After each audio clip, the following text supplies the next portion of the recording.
Narito na ang mga unang balita na walang kinikilingan, walang pinoprotektahan noon at ngayon. Serbisyong totoong hatid ng GMA News.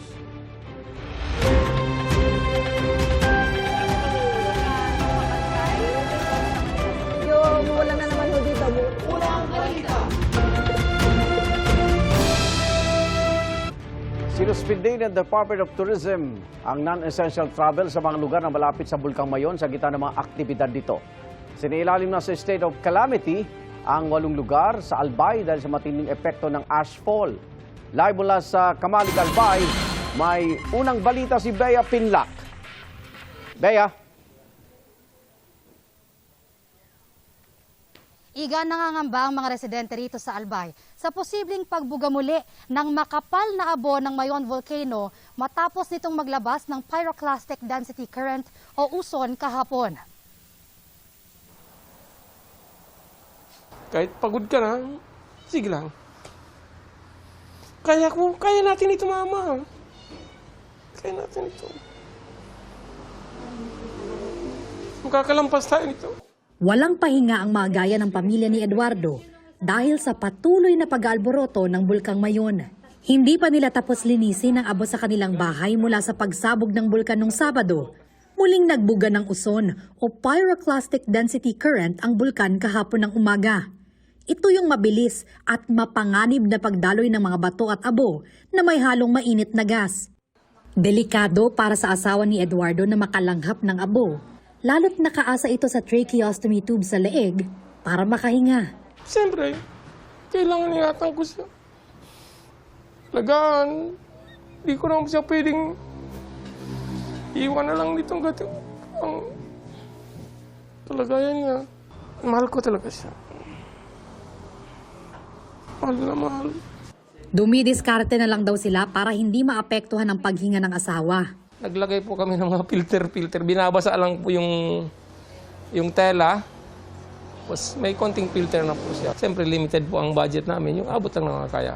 Kahit nga yung mga walang karamdaman, delikadong makalanghap ng volcanic ash ayon sa Department of Health. Ang ating ashfall kasi is mga fine particulate matter, no? Mga maliliit na alikabok. Ayaw natin makapasok yan sa ating baga. At ang paraan po para maiwasan dyan is gumamit tayo ng ating mga face mask. Patuloy naman ang pamamahagi ng Department of Social Welfare and Development ng food packs at non-food items gaya ng face mask sa mga apektadong residente. Nagmistulang disyerto itong taniman sa Barangay Swa, Kamalig, Albay matapos matabunan ng napakakapal na abo dahil sa pag-aalboroto ng Mayon Volcano. Nakapanghihinayang para sa mga magsasaka dahil marami raw sa mga pananim nilang gulay hindi na mapakikinabangan. Manghihina ka talaga. Parang gusto ko yung mag-ano dun, ma'am, mag-iyak. Nang gano'n na yung nakita namin. Kasi wala talaga kami pagkukunan. Sayang din kasi, ma'am, yung pagod. Madaling araw pupunta ka doon tapos makikita mo yung pananim mo na gano'n na lang mangyayari.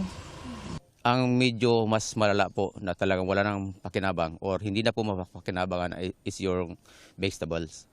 Kasi yung vegetables po, after 1 week, malalanta na po yan lahat. So magsisimula ulit ang mga farmers natin para makabangon. Back to zero talaga yung mga farmers natin dito.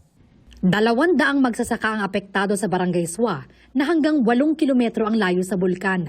Posible silang maapektuhan kung palalawigin ang danger zone ng Mayon, oras na itaas ito sa Alert Level 4. Ngayon, I even spoke with the President last Sunday na sabi ko sa kanya kung mag-alert level 4 or extension of 7 kilometers, we are talking of an additional 10 to 13,000 residents na ililikas natin.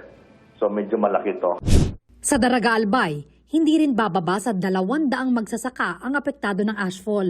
Sa buong agriculture sector po, total losses po amount in pesos nasa 6,694,229.43 for rice and high value crops or sa ating mga gulayan po. Okay. Wala pa po dito yung ibang commodities like coconut and corn. Isinailalim na sa state of calamity ang 8 lugar sa Albay na apektado ng ashfall. Legazpi, Ligao, Tabaco, Santo Domingo, Malilipot, Daraga, Ginubatan at Kamalig.